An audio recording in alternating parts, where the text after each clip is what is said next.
não Isso, antes. depois. Primeiro ele fala pra não atacar.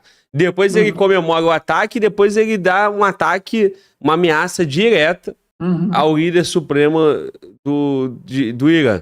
Uhum. Então, ali ele já se colocou mais ainda, né? Ele coloca no plural, ó, sabemos aonde você tá. E aí termina, né? Depois com o ataque, né? Como é que ficou esse desentendimento dos dois aí, né? Porque realmente Ah, foi bizarro, do jeito que foi bem bizarro. Ali era um choque do cara mais poderoso financeiramente quanto o governante mais poderoso do mundo. pois é, bizarro é uma palavra interessante que você usou. Para mim, aquilo é infantil, imaturo e não profissional. Certo? É. Ridículo seria uma palavra mais correta do que bizarro. Porque um presidente de um país, ainda mais o presidente dos Estados Unidos, jamais poderia ter descido a esse nível de debate. Jamais. Mas ele faz tudo pela rede social, né, cara?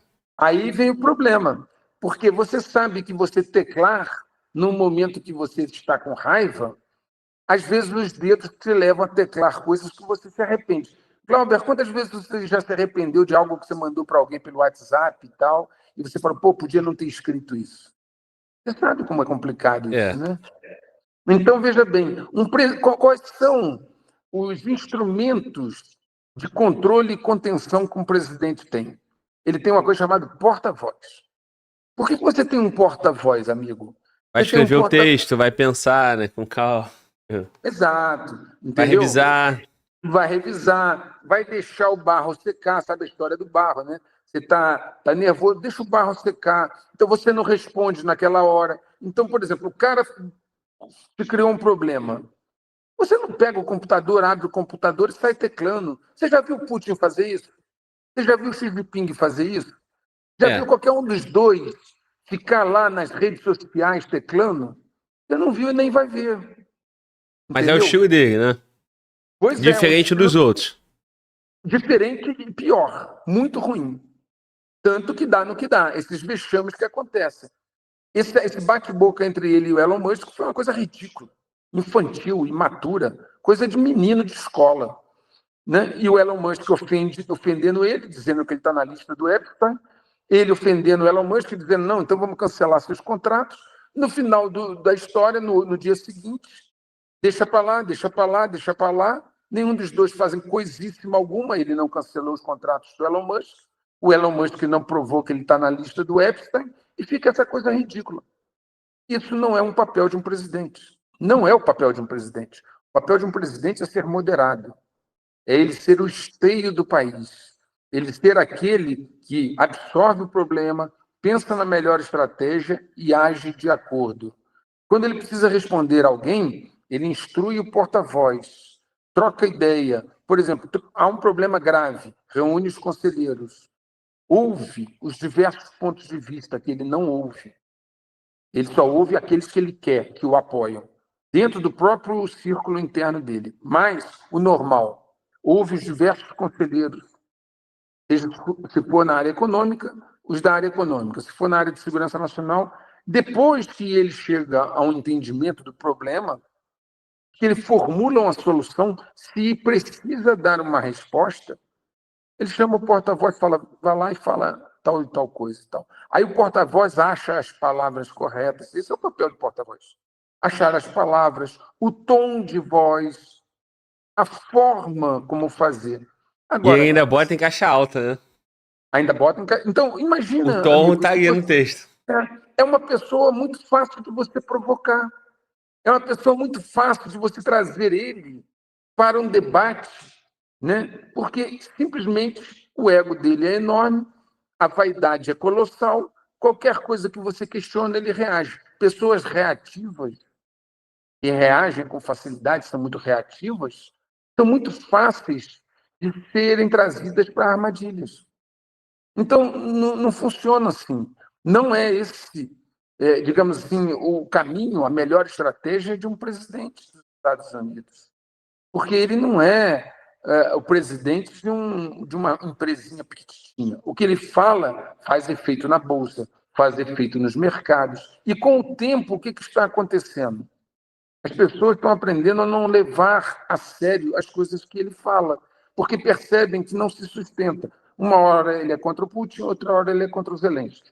Uma hora ele quer a paz, outra hora ele fala que vai resolver pela força, porque vai chegar a paz pela força. Uma hora, no caso do Irã, ele disse que era diplomacia, depois ele falou, não, eu vou atacar. Não, me dá 2 semanas. Ah, não, agora vai ter um cessar-fogo. Você nunca sabe para onde ele está indo. E um presidente tem que ter essa estabilidade. O presidente tem que passar a sensação de confiança e estabilidade, que ele não passa. Não passa, tá certo? Então, assim, volto a dizer, os objetivos, de uma forma geral, o conceito dele, do que ele tem que alcançar, está correto. O que eu acho é que a forma como ele faz que é contraproducente. E ele precisa, muito, de um moderador, de alguém que esteja ao lado dele fazendo um contraponto, ok? Porque ele escreve coisas assim, ele diz assim, o Putin é maluco, ficou louco, Putin ficou louco. Dali a 2, 3 dias ele fala assim, não, Putin é um grande estadista, é um cara que pensa e tal. Pega as postagens dele, alguém no mundo deve estar guardando todas essas postagens, porque depois vai virar talvez um livro, porque as postagens dele um dia vão numa direção, outro dia vão em outra, e esse não é o papel de um presidente. Esse não é o papel de um presidente, ok? Então você precisa estar tranquilo com o seu presidente. Você precisa. E outra coisa que acontece: à medida que ele tem esse temperamento difícil, os assessores têm medo de falar para ele a verdade, ok? Você já deve ter visto. Até em empresas acontece isso. Quando um diretor, um presidente é muito irascível e tal, todo mundo se intimida e tem medo de falar para ele o que ele não quer ouvir. Só que quando você tem um grupo em torno de você que só consente e não fala o que você não quer ouvir, isso significa que você não vai ter contraponto. Então você nunca vai ter uma avaliação correta de um quadro. Você quer ver uma coisa? O vice-presidente, o D.J. Vance, ele é um ativo da CIA e tal, foi colocado ali na reta final, tudo bem. O Kennedy disse, né, que ele era uma forma de agradar a CIA, que o Trump encontrou. Ele, naquelas postagens feitas no Signal, ele dizia que ele era contra essas guerras fora, guerra contra Israel, contra o Irã, etc. Está lá no Signal, né? Ele dizendo que essas não são guerras dos Estados Unidos, são contraproducentes. Né? Para que nós vamos brigar com os Houthis? Está lá naquele escândalo do Signal. E agora ele está ali, atrás do cara, batendo palma, papapá. Por quê? Porque, meu amigo, não deve ser muito fácil conviver com ele no dia a dia, não. Deve ser bem difícil, porque ele não te ouve, ele não quer saber, é o que ele pensa e pronto. E aí a margem de erro aumenta. Mas aí como é que fica aí, né? O poder real. Então ele tem esse poder? Pior que não tem, por isso que ele teve que entrar na guerra. Ele falou que não ia entrar na guerra, ele foi no Oriente Médio, não passou por Israel, aí falaram que ele e Netanyahu tinham rompido, você lembra? Ele foi no Oriente Médio, foi na Arábia Saudita, Catar, Emirados Árabes Unidos e não passou em Israel. Aí ele confrontou o Netanyahu, disse que tinha que ter diplomacia, que ele ia chegar a um excelente acordo com o Irã, falou a beça. Aí alguém chamou ele, porque quem manda, falou assim, não, você vai entrar na guerra. E você vai entrar na guerra ao lado do Irã. E ponto, acabou, não tem... Inclusive ele falou publicamente para não ter o ataque, né? Ele se manifestou contra. Um dia antes. Isso. Olha só, é uma loucura isso. Nós estamos vivendo um momento muito estranho. Um dia antes, volto a dizer, alguém tem que pegar e catalogar todas as postagens dele e as falas. Você vai ver uma postura errática. No dia anterior ao ataque da sexta-feira 13, no dia anterior, ele disse para não atacar. Falou publicamente para não atacar, para dar uma chance à diplomacia, que eu não quero que ataque. Aí no dia seguinte o cara ataca, na sexta-feira 13, e ele diz que apoia os ataques. Cara, o que é isso? Não sei, alguém tem que me explicar como é que funciona isso. Sempre dá uma interpretação positiva, né? Personagens assim, sempre é uma estratégia, né? Ele fez isso, ele se posicionou para não colocar os Estados Unidos direto no conflito. Então foi assim que foi interpretado no início. Aí depois ele faz aquele post ameaçando o Caminei. Ele fala, ó, sei onde você tá seguro aí, por enquanto não vamos te matar. Mas isso foi depois dos ataques. Isso, depois. Primeiro ele fala pra não atacar. Depois ele comemora o ataque, depois ele dá um ataque, uma ameaça direta ao líder supremo do Irã. Então, ali ele já se colocou mais ainda, né? Ele coloca no plural, ó, sabemos aonde você tá. E aí termina, né? Depois com um ataque, né? Um ataque de bandeira. Bandeira americana. Meu amigo, assim, é uma coisa louca, né? Pega lá as coisas que ele escreve, fala e compara com o que aconteceu e com o que ele falou depois. Assim, o cara um dia acorda e fala assim, o Glauber é gente boa. No dia seguinte ele fala, o Glauber, eu estou muito chateado com o Glauber porque ele não é gente boa. E aí, como é que você vai saber o que é e o que não é? Então, assim, isso na vida privada, volto a te dizer, tudo bem, tá? Você vai pagar o preço com o seu dinheiro. Se você é dono de uma empresa, os teus erros, você vai pagar. Agora, quando é um país, isso é muito complicado, né? Olha, você não tem a dúvida que eu acredito que todo mundo torceu por ele contra a Câmara. Aquilo ali não tinha nem o que pensar, né? Todos torceram pelo Trump, pela vitória dele. E todos tinham muitas esperanças. Eu acredito que muitos ainda têm. Inclusive, eu olhei e falei, bom, que bom, agora vamos em frente. Conversamos muito sobre isso, né? E volto a dizer, do ponto de vista de agenda interna, eu acho até que ele está indo bem. Agenda interna. Agora, a agenda externa dele é errática, é paradoxal, é contraditória, porque ele tem esse estilo, e esse estilo não funciona com outros líderes mundiais. Uma coisa é você atuar internamente. Você é o presidente. De uma forma ou de outra, todo mundo, de uma forma ou de outra, está ali abaixo do seu poder. É por isso que está funcionando bem internamente. Olha só, Cláudio, vamos estabelecer o diferencial. Por que internamente ele está conseguindo bons resultados e externamente não? Porque internamente, né, todos estão, de alguma forma, submissos ao poder dele. Então, ele resolveu, vou fechar a fronteira. Ok, botou o pessoal lá, guarda de fronteira, guarda nacional, né? Tá lá. Ah, vou deportar os imigrantes. Ah, o nego bate boca, briga, não sei o quê, mas ele está deportando, tá certo? Ah, eu vou suspender o financiamento de Harvard porque eles têm essa agenda woke, etc. Suspendeu e acabou. Internamente, esse estilo de administração dá resultado por um tempo. E está dando. Vou voltar ao diferencial. Internamente, ele está dando bons resultados, ok? Para aquilo que ele se propôs a fazer. Só um parênteses, professor. Esse estilo já é o estilo dele desde antes do primeiro mandato também. Mas no primeiro mandato, tinha um monte de gente DG do lado dele, do Estado Profundo, que limitava o alcance dele. Ele agora não. Ele substituiu o mérito pela lealdade. Entendeu? Então, no primeiro mandato dele, ele não tinha muita experiência e foi escolhendo as pessoas que foram recomendadas para ele. E ele não sabia bem diferenciar o pessoal do Deep State de outros. E aí, quando vai pelo mérito, olhou o currículo do cara, foi colocando. Certo? Então, você pega lá o Mark Milley, que foi o chefe de Estado do Maior Conjunto, colocou lá. E o cara traiu ele de todas as maneiras. O próprio vice dele, Pence, traiu ele várias vezes. Então, no primeiro mandato, ele tinha vários freios. No segundo, não. Ele não olhou mérito, ele olhou lealdade. Marco Rubio é leal a mim? Então não importa se ele vai ser bom ou ruim, ele é leal. O Pete Hegseth, do secretário de Defesa, o cara era narrador de televisão, certo? Mas é leal a mim, então ele vai entrar. Né? Qual é a experiência top sênior que a Tulsi Gabbard tem em inteligência? Não tem, mas é leal. Então ela entra. Entendeu? Ele criou o entorno dele com gente leal a ele que não vai contestá-lo. Então aí a coisa vai do jeito que ele quer e vai colher os frutos dos seus erros e dos seus acertos. Quando é internamente, voltando a essa questão, os frutos vêm mais rápido porque ele manda e acabou.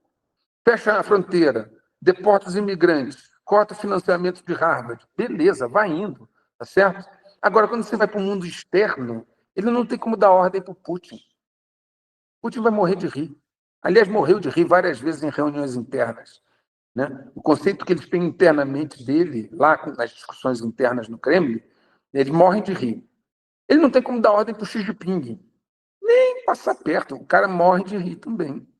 Ele não vai dar ordem para o cara da Coreia do Norte. Ele não vai dar ordem para o Ali Khamenei, do Irã. O Ali Khamenei do Irã, que eu sou de dizer que não quer saber da opinião dele. Então, em geopolítica, em política externa, não dá para usar os mesmos critérios da política interna. Compreendeu a diferença? Porque na política interna você tem a submissão, você tem o esteio institucional da presidência. Quando você vai para a política externa, os outros líderes não têm que te obedecer. E os que são fortes não obedecem.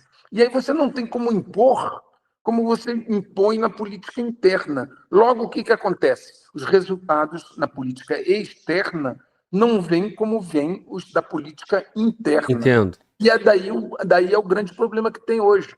Ele não vai chegar... O Xi Jinping, ele convidou o Xi Jinping para a posse dele, Xi Jinping nem veio, nem deu resposta. Ele já falou várias vezes de ir visitar a China, Xi Jinping vir visitar os Estados Unidos. O cara não vem, não está nem aí. Entendeu? Já teve agora, uns dias atrás, que ele quis falar com o Putin não recebeu, não atendeu a ligação. Né? Então, assim, é diferente. Você não tem como impor. Então, volto a dizer, esse estilo de administração dele, internamente, tem um resultado. Externamente, não o tem. Não, e outra, né? A campanha dele é na América Grande novamente, né? E ele não concluiu o processo de tornar a América grande. Então, até o momento. Se ele está apenas no início desse processo, como que ele vai impor para esses líderes como China, Rússia, Irã? O que ele mudou? O que ele mudou no contexto geopolítico? O que ele mudou nos comércios? Qual a retomada dos Estados Unidos para poder estar dando as cartas aonde esses países estão avançados no projeto deles de poder, né? Desse mundo multipolar. Porque, assim, seria mais razoável se o Trump, depois de 3, 4 anos, ele tivesse dado ali um choque e deixado a China em outra condição, mas eles continuam fortes. Eles estavam fortes ano passado, eles continuam hoje. Porque o impacto não tem nada ainda que tenha impactado para que mude o contexto que era ano passado, 2 anos antes, no governo Biden. Exatamente, seu raciocínio está corretíssimo. O que tem de diferencial que faria que agora ele poderia dar uma ordem para o Xi Jinping que não poderia ter dado há 6 meses atrás? Nada. Nada mudou decisivamente no quadro, entendeu? Então, essa sua colocação é perfeita. O que seria uma estratégia, na minha visão, adequada? Trabalhar com muita discrição, trabalhar muito fortemente em reconstruir as suas capacidades para, depois de tê-las, aí sim tentar impor alguma coisa. Mas qual foi a mudança que nós tivemos? Os Estados Unidos, hoje, a Marinha dos Estados Unidos continua com menos navios que a da China. Os navios estão envelhecendo, suas capacidades piorando. Aposentaram agora um porta-aviões nuclear, vão ter que aposentar outros que não saem nem do porto. Tá certo? A Força Aérea não mudou nada. O projeto do F-35 é um desastre e outros projetos também o são. Esse avião que ele apresentou aí, de sexta geração, olha, ninguém tem um avião como esse. Os Estados Unidos também não tem. Eles vão tentar tê-lo daqui a não sei quantos anos. Aí a China já mostrou o avião de sexta geração deles voando e pousando nos aeroportos. Entendeu? Então, assim, existe o Deng Xiaoping, ele tinha uma visão assim: oculte o seu potencial. Ok? Oculte o seu potencial. Esconda aquilo que você está desenvolvendo. Por quê? Quando você der o bote é certeiro. Sim. Entende? O raciocínio é o raciocínio de uma cobra. o raciocínio de um animal que é caçador.